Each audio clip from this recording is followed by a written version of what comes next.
믿음은 지금도 산을 옮긴다는 책에는 영국의 유명한 기도의 사람 리즈 하월즈의 기도 사역에 대해 소개를 하고 있습니다.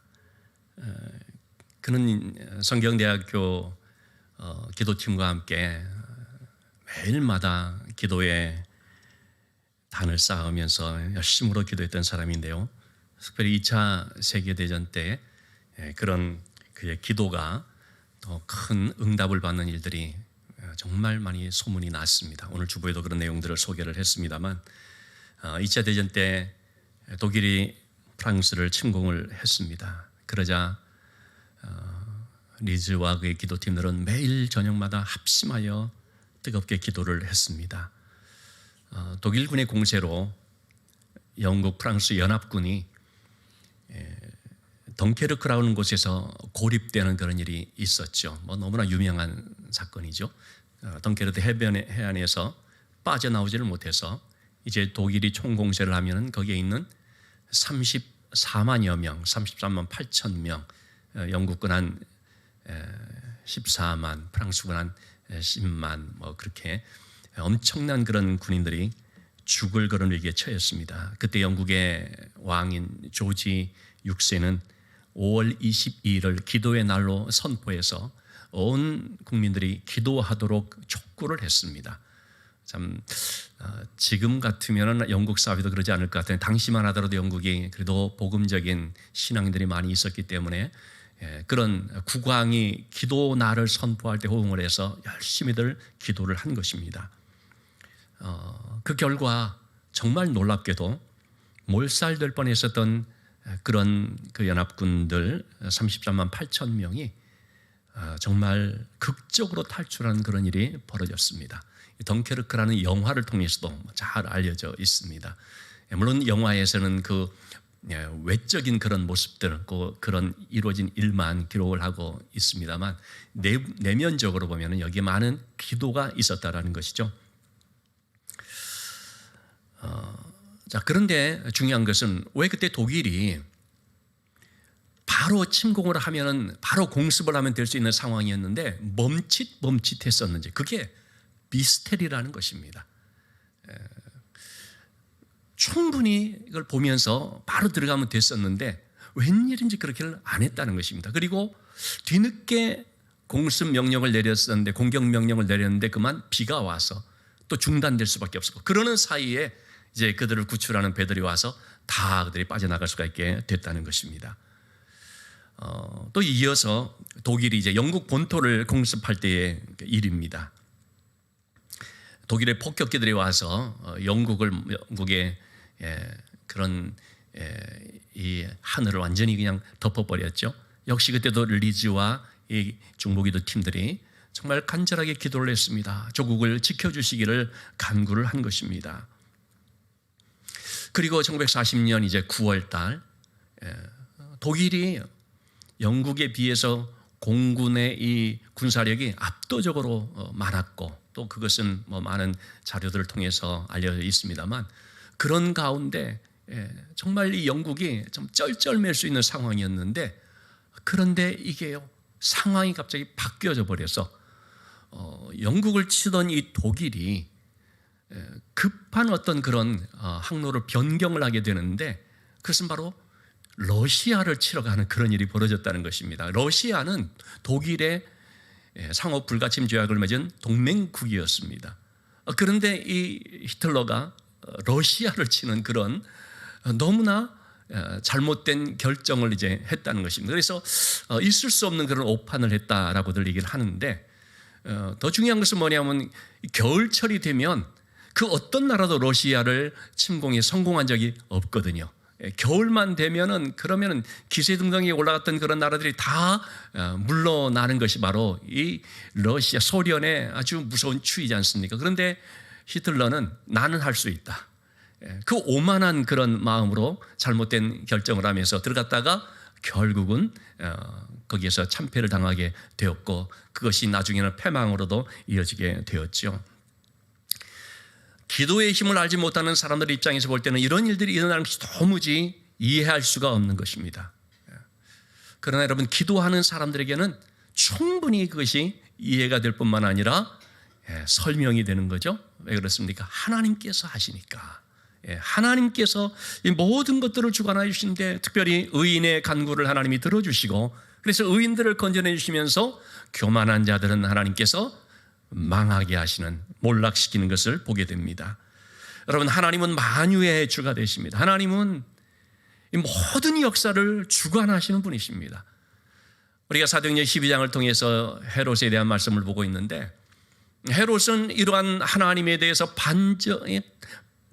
대적을 하고, 그래서 주님의 몸된 교회를 박해하는 데 힘을 썼습니다. 그러나 여러분, 교회가 무너졌습니까? 하나님께서는 교회의 기도를 들어주시고 베드로를 그 감옥에서 건져내 주시고, 그리고 교회를 무너뜨리려고 했던 약한 권세인 헤롯을 심판을 하셨습니다. 오늘 말씀이 바로 그 내용이 되겠습니다. 자, 먼저 20절의 말씀을 한번 살펴보겠습니다. 헤롯이 두로와 시돈 사람들에 대해서 대단히 노여워하는 일이 있게 됐습니다. 무엇 때문에 이렇게 노여워했는지는 성경이 말하고 있지는 않습니다. 그 뭔가 헤롯의 마음에 좀 상하게 하는 뭐가 있었나 봅니다. 근데 이 시돈과 두로와 시돈이라는 곳은 그 해상 무역을 하면서 번성하는 그런 도시 국가들이었거든요. 해변 지역에 있으면서, 그래서 많은 그런 나라들과 무역을 하고, 또 각종 백향목이라든지 이런 많은 물자도 사실은 생산되는 곳이었습니다. 그런데 여기에는 없는 것이 있었는데, 뭐냐면 식량이었습니다. 농산물이 나지를 않는 것입니다. 그렇기 때문에 할 수 없이 이런 식량들은 수입해 공급받을 수밖에 없었는데, 가까이에 있는 이 유대로부터 수입을 했던 것입니다. 근데 헤롯이 이들에 대해서 대단히 노여워하게 되니까 헤롯이 식량 봉쇄 조치를 취해버리는 거죠. 그러니 먹고 살 수가 없게 된 이 두로와 시돈 사람들이 큰 어려움을 겪게 되었고, 그래서 부랴부랴 왕의 측근인 블라스도라는 사람을 찾아가서 그를 좀 아마 로비하고 매수해서, 그래서 헤롯을 좀 설득해 주도록 화해를 그렇게 좀 청하도록 이렇게 요청을 한 것 같습니다. 그러던 가운데 마침 21절 22절에 보니까 한 날이 오게 됐는데요, 헤롯은 그날 백성들 앞에서 일장 연설을 하도록 되어 있는 날이었습니다. 그래서 헤롯은 왕복을 입고 단상에 앉아서 백성들에게 연설을 하는데, 역사가들에 의하면은 이 헤롯 아그리파 1세는 굉장히 연설에 탁월한 사람이었다고 합니다. 그가 연설을 하면 참 많은 사람들의 심금을 울릴 정도로 아주 그렇게 뛰어난 웅변가였던 것 같습니다. 어쨌든 그때 이 헤롯이 이제 연설을 하게 됐는데, 자, 그러자 그곳에 있던 사람들 중에 특별히 두로와 시돈에서 온 사람들이죠. 그들은 헤롯의 연설을 들으면서 마치 기다렸다는 듯이 엄청난 찬사와 환호를 쏟아붓게 된 것입니다. 아첨을 떠는 것입니다. 이것은 신의 소리요, 사람의 소리가 아니다. 어떻게 사람이 그런 연설을 할 수가 있느냐? 이거는 정말 하나님의 음성이다. 이런 식으로 굉장히 좀 과하게 오버 액션을 했겠죠. 그러자 헤롯이 우쭐해져서 어떻게 됐을까요? 22절 23절에 보니까, 그럼 마땅히 하나님께 영광을 돌려야 됨에도 이 영광을 자신이 받는 것입니다. 하나님께 영광을 돌리지 아니하고 그 하나님께 가야 될 영광을 자신이 가르치며 자기가 받는 것입니다. 그러자 주의 사자가 그를 쳤는데 벌레에 먹혀서 죽게 됐습니다. 여러분, 이 주의 사자는요, 앞서서 나왔지만 베드로를 감옥에서 건져내 주신 하나님의 선한 손길이죠. 그러나 이 주의 사자는 하나님에 대해서 대적을 하고 또 하나님의 받을 영광을 가로채며 교만한 헤롯에 대해서는 어떻습니까? 그를 치셔서 그래서 그를 망하게 하는 것입니다. 여러분, 이처럼 자기 영광만을 추구하는 사람들은요, 반드시 주의 손이 치심으로써 무너지게 되는 것입니다. 유대인의 저명한 역사가인 요세푸스라는 사람, 참 많이 알려진 분이죠. 요세푸스의 유대 고대사라고 하는 기록에는 이때 당시의 일들을 좀 더 상세하게 설명을 하고 있습니다. 우리 성경은 짧은 몇 구절로 끝나지만 역사가의 눈으로 또 역사적 사료로서 이것을 상세하게 기록을 해서 지금까지 후대에 남기고 있는데, 헤롯이 연설한 그날은 로마 황제인 클라우디우스 황제의 원정에서 승리한 것을 축하하는 그 둘째 날이 되었다고 합니다. 그런데다가 또 마침 그날은 황제의 생일이기도 했다는 것입니다. 그래서 이 황제를 뭐 칭송하기 위해서 얼마나 많은 각종 행사들이 있었겠습니까? 가이사라라는 것, 황제의 도시라고 말해지는 이곳에서도 헤롯이 왕의 자리에 앉아서 이렇게 축하하는 그런 연설을 하게 되었다는 것이죠. 그날은 주후 44년 8월 1일로 기록을 하고 있습니다. 그때 헤롯은 왕복을 입었다고 나와 있지만 왕복 중에서도 특별히 예복이라고 할 수 있는 연미복 같은 그런 옷을 입었다고 합니다. 은으로 짠 그런 은실로 짠 그런 예복을 입어서 그래서 옷이 온통 은색이 된 거죠. 그러니까 햇빛이 쫙 비춰지는데 그 햇빛에 반사되어서 옷 자체만으로도 굉장히 돋보이는 주목을 받는 그런 상황이었다는 겁니다. 그런데다가 헤롯이 일어나서 참으로 그 일장 연설을 이렇게 하게 되자 두로와 시돈 사람들이 열렬한 그런 환호와 박수를 보냈다는 거죠. 근데 그 순간 올빼미 한 마리가 기둥 위에 앉았는데 헤롯이 그것을 보면서 갑자기 복통을 일으키며 배를 움켜잡고 쓰러졌다는 것입니다. 측근들이 급히 왕실로 옮겼지만 쓰러진 지 닷새 만에 그는 그냥 죽고 말았습니다. 그의 나이 54세, 왕이 된 지 7년째 되는 해였다고 합니다. 성경은 벌레에 먹혀 죽었더라라고 했는데요. 많은 성경학자들이 이게 과연 어떤 벌레인가 각종 추론들을 했습니다. 그래서 어떤 사람들은 기생충에 의해서 됐을 것이다. 어떤 사람들은 복막염이 터져서 됐을 것이다. 어떤 사람들은 세균에 의한 것이다. 각종 얘기들을 하는데 그건 우리가 그냥 추측할 뿐인 것이죠. 그냥 작은 벌레 하나에 먹혀서 죽은 것을 볼 수가 있습니다. 왕의 권세를 가지고 사람들을 좌지우지하면서 마치 자신이 하나님으로 된 양 교만을 떨었던 헤롯이지만 그는 한낱 벌레에 이렇게 먹혀서 죽을 수밖에 없는 참 연약한 존재였다는 사실을 보게 됩니다.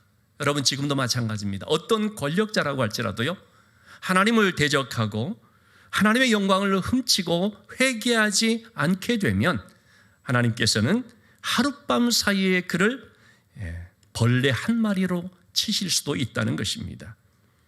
자, 그런데 여러분 오늘 이 말씀을 통해서 우리가 살펴볼 수 있는 것은 뭐냐면 헤롯만 그러냐라는 것이죠.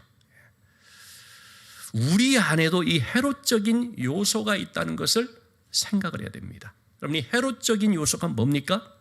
높아지는 마음, 즉 교만이라는 거죠. 모든 죄의 뿌리는 교만이라고 합니다. 특별히 여러분 우리가 좀 뭐가 잘 될 때, 번성하게 될 때, 배부르게 될 때, 높아지게 될 때, 어떤 지위를 얻었을 때 우리가 높아지고 교만해질 수가 있습니다. 그러지 않았던 사람인데도 뭐가 주어지니까 교만해지는 경우들. 교만이라고 하는 것은요, 하나님 없이도 내가 살 수 있다라고 하는 것입니다. 내가 하나님이다, 또는 내가 주인이다, 내 인생 내가 주인인데 내가 알아서 하지. 그것이 뭡니까? 내 마음대로 살겠다는 것입니다. 이것이 교만입니다. 역대하 26장 16절 19절의 말씀을 보면 남북 이스라엘이 나뉘었을 때 남유다 왕 중에서 우시아라고는 왕은 한때 굉장히 강성했던 왕입니다. 그의 경제력이나 군사력이 대단해서 하나님께서 그와 함께 주셨기 때문이죠. 그래서 영토가 애굽의 변방에 이를 정도까지 그렇게 넓어졌다고 했습니다. 처음에는 그는 하나님의 은혜를 의지하는 사람이었는데 성경에 나오는 것처럼 강성해짐에. 여러분 그럴 때 하나님의 은혜 앞에서 더욱더 겸손해지고 낮아지고 할 수 있어야 되는데 참 많은 사람들이 그러지를 않죠. 강성해지니까 어떻게 됐습니까? 그의 마음이 교만하여 악을 행했다는 것입니다. 교만하면요 악을 행하게 됩니다. 이 악을 행한다는 것이 뭐겠습니까? 하나님께 불순종한다는 것입니다. 내 마음대로 살게 된다는 것입니다. 자, 그래서 이 우시야 왕은 제사장만 할 수 있는, 성전에서 분향하거나 제사하는 것, 제사장만 할 수 있는 제사장의 직분이고 제사장의 권리죠. 그런데 제사장을 제끼고 자기가 하려는 것입니다. 월권을 하는 거죠. 내가 왕인데, 내가 강성한 자인데 누구도 나를 막을 수가 있느냐. 자기의 그런 하고 싶은 대로 하는데 제사장들이 막 말리죠. 그러나 그런 제사장들에 대해서는 어떻게 하겠습니까? 손쉽게 뿌리치겠죠. 왕이니까. 하나님께서 그를 치신 것입니다. 그 순간 그의 이마에 나병이 생겼습니다. 전의 말로 하면 문둥병인 거죠. 그러면은 더 이상 왕의 직분을 감당할 수가 없습니다.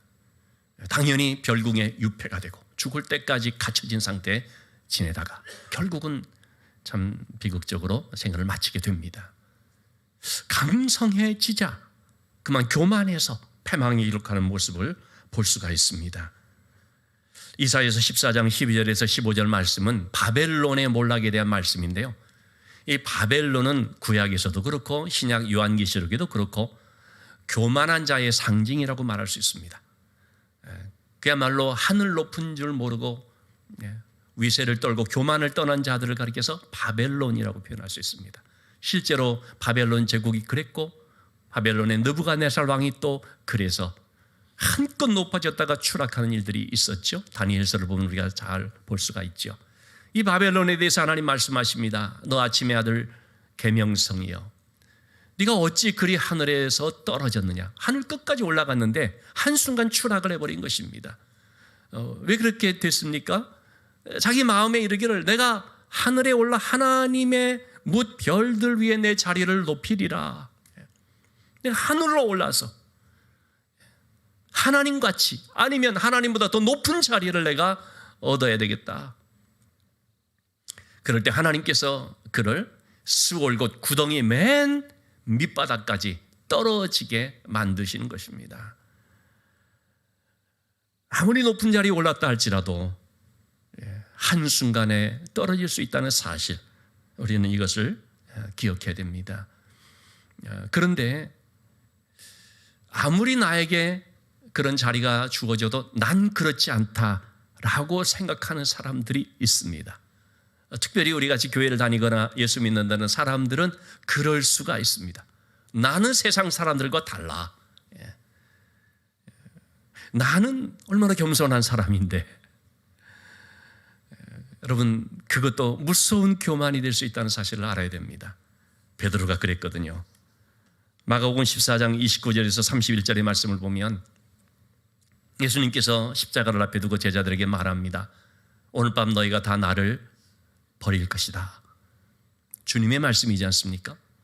그러면 귀담아 들어야 되는 거죠. 그때 베드로가 불쑥 하는 말이 주님, 다 주님을 버릴지라도 난 그리하지 않겠습니다. 여러분, 그냥 내가 주님을 떠나지 않겠습니다, 그러면 될 것 같은데 꼭 다른 사람들과 비교하면서 딴 사람들은 그럴지라도 난 그러지 않겠습니다. 딴 사람들은 뭡니까? 그럴 사람들이라는 거죠. 나는 그렇지 않을 사람이라는 거죠. 여러분, 이런 것이 바로 교만이라는 것입니다. 베드로가 그렇게 한 결과 어떻게 됐습니까? 어린 여종 앞에서 3번씩이나 부인하고 슬피 우는 그런 일이 벌어졌죠. 여러분, 우리가 하나님의 은혜를 받으면서 우리 속에 그런 생각이 들어올 수 있습니다. 난 하나님의 특별한 사랑을 받은 사람이야. 여러분, 이 특별한 또는 하나님이 나만 복 주시고 나만 사랑하시오, 이거 대단히 위험한 생각입니다. 이거 하나님 주시는 생각이겠습니까? 사탄이 주는 생각이죠. 높아지는 것, 섬김을 받는 것, 인정을 받는 것. 오늘날 특별히 현대사회의 특징 중에 하나가 뭡니까? 우리 젊은 사람들 뿐만 아니라 사실은 전 연령층에 걸쳐서 그럴 것 같습니다. 인정욕구라고 하죠. 인정욕구. 사회 속에서도 인정받고자 하는, 교회에서도 마찬가지, 인정받고자 하는 인정욕구가 우리를 망칩니다. 인정욕구라는 것이 우리의 신앙을 병들게 합니다. 난 다른 사람이야. 난 특별한 사람이야. 하나님이 나를 더 사랑하셔. 여러분, 이러한 말에 속지 마시기 바랍니다. 누구라도 그 어떤 은혜를 받았다는 사람일지라도 하나님 앞에서는 겸손해야 되는 것입니다. 겸손이라는 것은 어떤 부가 나에게 주어지고 명예가 주어지고 자리가 주어졌다고 할지라도 내 것이 아님을 아는 것입니다. 변화된 베드로에게 어떤 일이 있었습니까? 사도행전 10장 25절 26절 말씀, 이방인 백부장 고넬료가 특별히 베드로를 초청을 했죠. 백부장의 초청을 받고 간 베드로, 고넬료가 백부장을 맞이하면서 고넬료가 베드로를 맞이하면서 어떻게 합니까? 발 앞에 엎드려 절합니다. 베드로를 정말 지극히 높이는 것입니다. 그야말로 베드로를 경배하듯이 이렇게 맞아들이는 것입니다. 이전 같았으면 베드로가 어떻게 했겠습니까? 그를 즐겼을지도 모릅니다. 아, 역시 사람을 알아보는구나. 내가 하나님의 종이 되어서 귀한 사역을 하다 보니까 이렇게 대접을 받는 날이 오는구나. 그럴 수도 있거든요. 특히 저 같은 목회자들은 좀 그런 위험성이 있습니다. 근데 베드로는 어떻게 했습니까? 만류하죠. 못하게 하죠. 일어나라, 나도 사람이라. 이게 무슨 뜻입니까? 내가 이런 경배를 받을 사람이 아니라는 거죠. 이런 경배는 하나님만 받아야 되는 것이죠. 그리고 이것은 내 것이 아니라는 것입니다. 하나님의 것이지. 바울도 그랬거든요. 루스드라에서 걷지 못하는 사람을 기도하고 이렇게 세웠죠. 깜짝 놀라는 일이 벌어진 거 아닙니까? 기적이 일어난 거 아닙니까?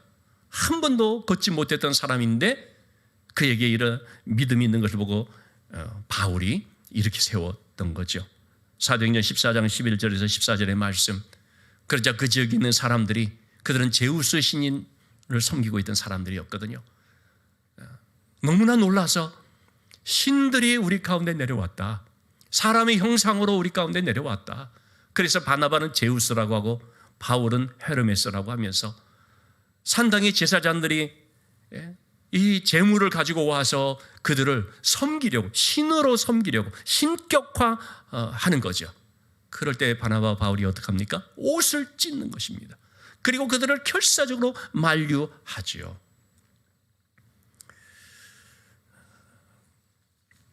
여러분, 우리가 높임을 받을 때 옷을 찢어야 됩니다. 강력하게 부인해야 됩니다. 내 것이 아님을 선포를 해야 됩니다. 하나님의 영광을 내 영광으로 삼지 말아야 됩니다. 바울과 바나바는 그렇게 했던 것입니다. 그런데 사탄은 어떻게 합니까?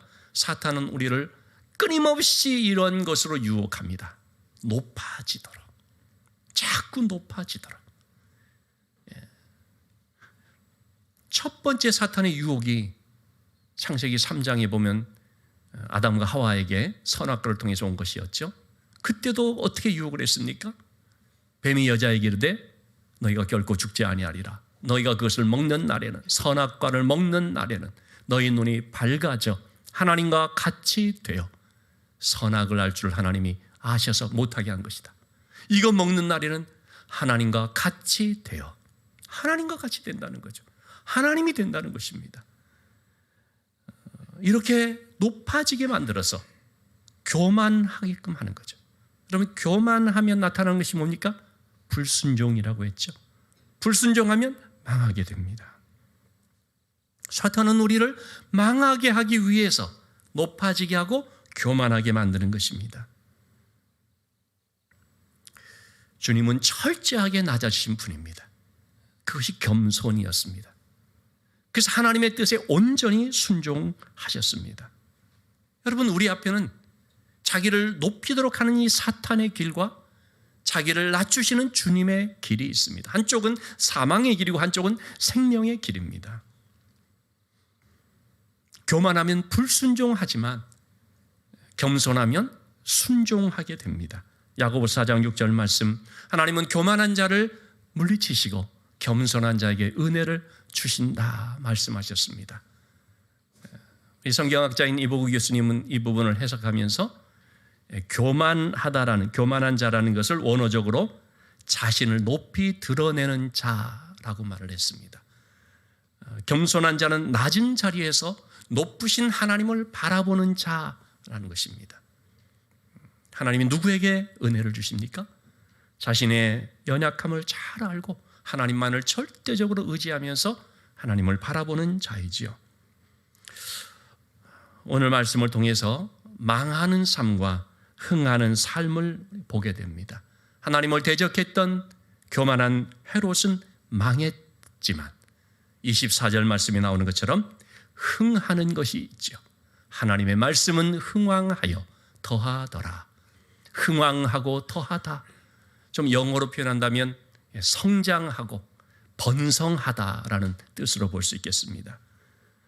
사도행전 6장 7절 말씀을 보면 하나님의 말씀은 왕성하여, 사람들 수가 많아진 그것이 아니라 먼저 말씀이 왕성하여, 이 왕성하다라는 것은 사도행전 19장 20절에 보면 힘이 있어서 흥왕하여 세력을 얻는 것으로 볼 수 있습니다.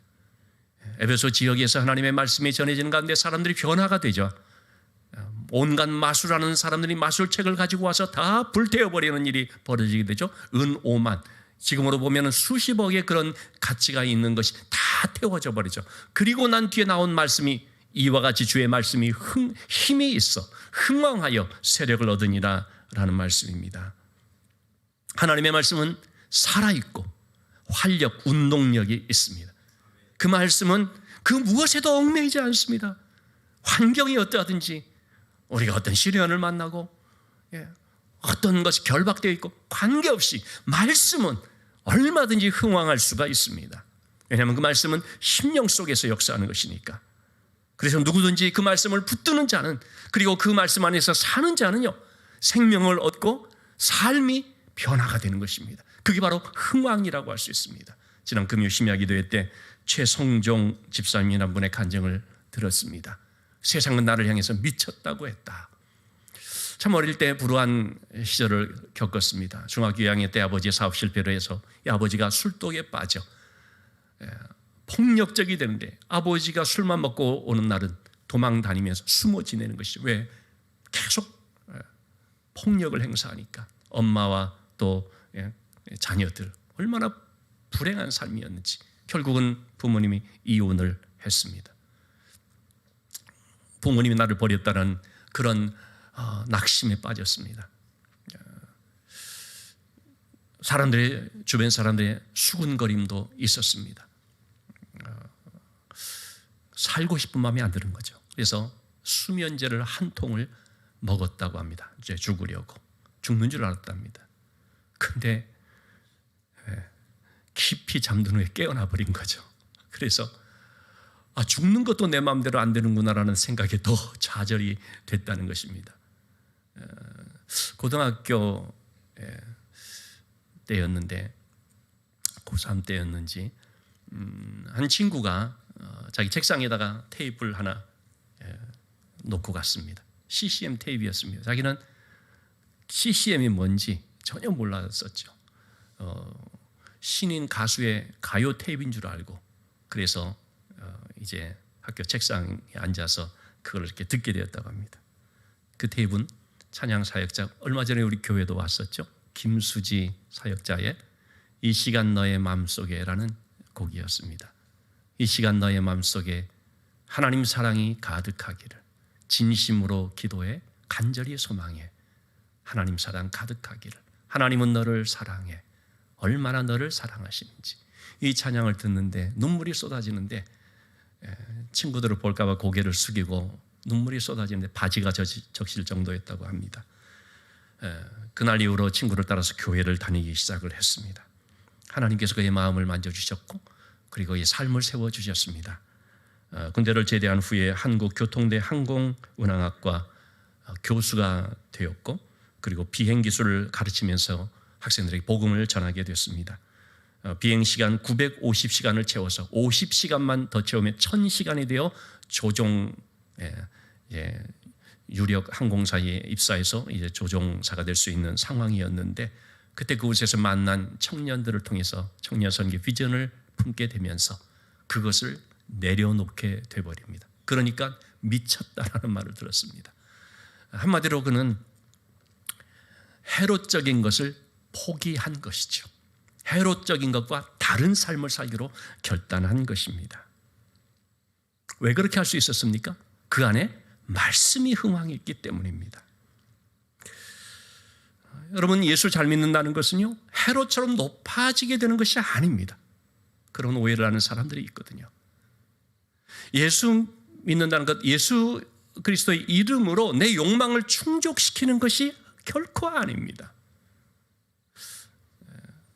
어떤 한 여성이 교회 다니면 복 받는다는 말을 듣고 교회에 나왔습니다. 물론 교회 다니면 복 받지요. 근데 그 복은 성경에서 말하는 복이고 이 세상적으로 말하는 복과 개념이 다른 것입니다. 그런데 자기 생각으로 복 받는다 그래서 나왔습니다. 처음 나온 그분을 보고 목사님이 이렇게 얘기를 했습니다. 교회 잘 다니면 3년만 잘 다니면 집사 주겠습니다. 참 이 말을 잘 알아들어야 됩니다. 집사 직분을 준다는 말이었죠. 이 여성은 생각했습니다. 역시 교회 다니면 복 받는구나. 3년을 한 번도 안 빠지고 나왔습니다. 집사 직분을 받았습니다. 이 여성이 목사님에게 따졌습니다. 목사님, 언제 집사 줍니까? 아니, 처음 나왔을 때 분명 집 사준다고 했잖아요. 그래서 집사 줬지 않습니까? 집사님. 이렇게 했다는 거죠. 네, 여러분, 정말 그렇게 오해하면서 신앙생활을 무려 10년, 20년, 30년 하는 경우들도 있습니다. 예수 믿는다는 게 뭔지. 여러분, 예수 믿는다는 것은 그 마음속에 말씀이 흥황하는 것입니다.